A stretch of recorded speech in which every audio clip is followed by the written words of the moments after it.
Hello students, welcome to Shatabdi junior সরোবর। আজকের 4টে GK ক্লাসে আমি তোমাদের স্বাগত জানাই। যে ক্লাসটিতে আমি তোমাদের সাথে কিছু গুরুত্বপূর্ণ জিকে আলোচনা করব, যেগুলো বিভিন্ন কম্পিটিটিভ এক্সামসের জন্য গুরুত্বপূর্ণ, বিশেষ করে যারা ডাব্লিউবিপি কনস্টেবল বা রেলের পরীক্ষা দিতে যাচ্ছ, এসএসসি এমটিএস সমস্ত পরীক্ষার জন্য গুরুত্বপূর্ণ। তো এখানে যে জিকে প্রশ্নগুলো রয়েছে, যেগুলো প্রিভিয়াস ইয়ার কোশ্চেন অনুপাতে একটা সাজেস্টিভ কিছু প্রশ্ন রয়েছে, তাই স্কিপ না করে শেষ পর্যন্ত দেখো, আশা করছি কমন পাবে। প্রথম প্রশ্ন, ভারতের প্রথম সুপার কম্পিউটার কোনটি? যেটা হচ্ছে রেলের গ্রুপ ডি পরীক্ষায় যে প্রশ্নটা, এটা প্রিভিয়াস ইয়ারের কোশ্চেন। যেটা প্রথম সুপার কম্পিউটার ভারতের, সঠিক উত্তর হবে পরম 8000, যেটাকে বলা হচ্ছে পরম 8000, যেটা হচ্ছে ভারতের প্রথম সুপার কম্পিউটার। ঠিক আছে, পরম 8000। বুঝতে পেরেছো?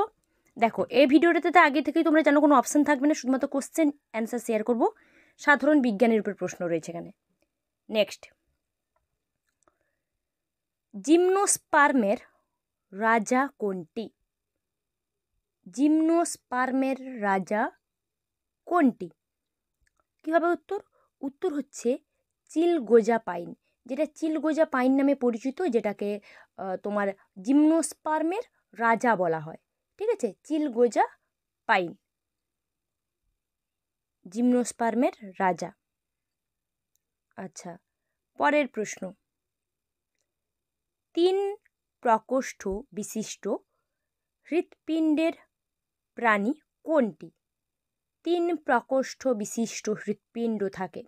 উত্তর হচ্ছে স্যালামেন্ডার। স্যালামেন্ডার, যেটা হচ্ছে 3 প্রকোষ্ঠ বিশিষ্ট হৃৎপিণ্ডযুক্ত প্রাণী, স্যালামেন্ডার।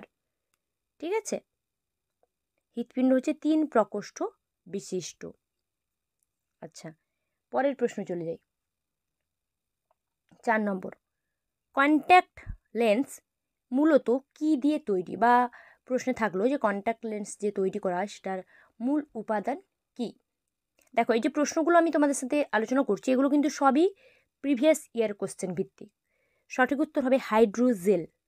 হাইড্রোজেল, ঠিক আছে, হাইড্রোজেন নয়, হাইড্রোজেল। যেটা হচ্ছে কন্ট্যাক্ট লেন্স তৈরির মূল উপাদান হচ্ছে হাইড্রোজেল বা হাইড্রোজেল, হাইপারজেল। ঠিক আছে, পরের প্রশ্ন, কাঁচের প্রতিসরাঙ্ক কোন রঙের ক্ষেত্রে সর্বোচ্চ? কাঁচের প্রতিসরাঙ্ক কোন রঙের ক্ষেত্রে সর্বোচ্চ?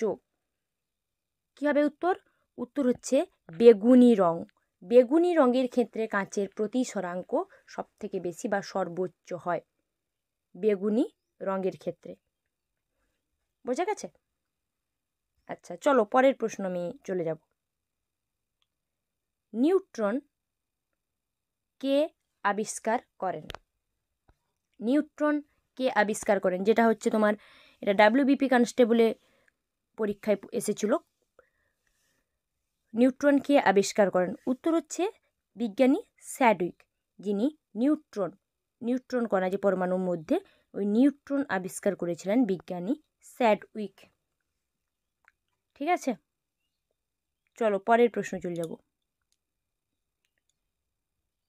পরমাণু কেন্দ্রের ব্যাস মাপার জন্য কোন একক ব্যবহার করা হয়? পরমাণু কেন্দ্রের ব্যাস মাপার জন্য কোন একক ব্যবহার করা হয়? উত্তর হচ্ছে ফার্মি। ফার্মি একক ব্যবহার করা হয় পরমাণু কেন্দ্রের ব্যাস মাপার জন্য। পরের প্রশ্ন, সিসেলা নামক ব্যাকটেরিয়া সংক্রমণে কোন রোগ হয়? সিসেলা নামক ব্যাকটেরিয়া সংক্রমণে কোন রোগ হয়? উত্তর হচ্ছে আমাশয়। আমাশয় রোগ হয়। সিসেলা নামক ব্যাকটেরিয়া সংক্রমণে আমাশয় রোগ হয়।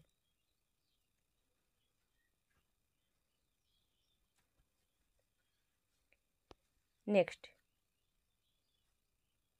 মানবদেহের দীর্ঘ স্নায়ুর নাম কি? মানবদেহের দীর্ঘ স্নায়ুর নাম কি? দীর্ঘতম স্নায়ু বা দীর্ঘ স্নায়ুর নাম মানবদেহের? উত্তর হচ্ছে সায়াটিক নার্ভ, যেটা হচ্ছে মানবদেহের দীর্ঘ স্নায়ু, সায়াটিক নার্ভ। নেক্সট, সূর্য প্রধানত কোন উপাদানগুলি দ্বারা সৃষ্ট? সূর্য প্রধানত কোন উপাদানগুলি দ্বারা সৃষ্ট, বা সূর্য যে গঠিত হয়েছে মূলত কোন কোন উপাদান নিয়ে গঠিত? একই প্রশ্ন, ঠিক আছে? আচ্ছা, আমি আবারও বলছি, এই যে সমস্ত প্রশ্ন আমি তোমাদের সাথে আলোচনা করছি এগুলো সবই প্রিভিয়াস ইয়ার কোশ্চেনের উপর ডিপেন্ড করে। উত্তর হচ্ছে হাইড্রোজেন এবং হিলিয়াম, হাইড্রোজেন এবং হিলিয়াম, ঠিক আছে? এখানে এই ভিডিওটিতে কিছু প্রশ্ন তোমার যেগুলো ডব্লিউবিপি, কেপি কনস্টেবল এইসব পরীক্ষার কিছু প্রশ্ন রয়েছে, প্রিভিয়াস ইয়ারের রেলের কিছু প্রশ্ন রয়েছে, ঠিক আছে? একটা সাজেস্টিভ ভিডিও যেটা বলতে পারো, যেটা আমি আশা করব ভিডিওটি দেখলে তোমরা উপকৃত হবে এবং কিছু প্রশ্ন অবশ্যই পরীক্ষায় কমন পাবে। তাই যারা নতুন, অবশ্যই চ্যানেলটিকে নতুন ভিডিও পাওয়ার জন্য সাবস্ক্রাইব করো, ভিডিওটিতে লাইক, কমেন্ট, শেয়ার অবশ্যই করো।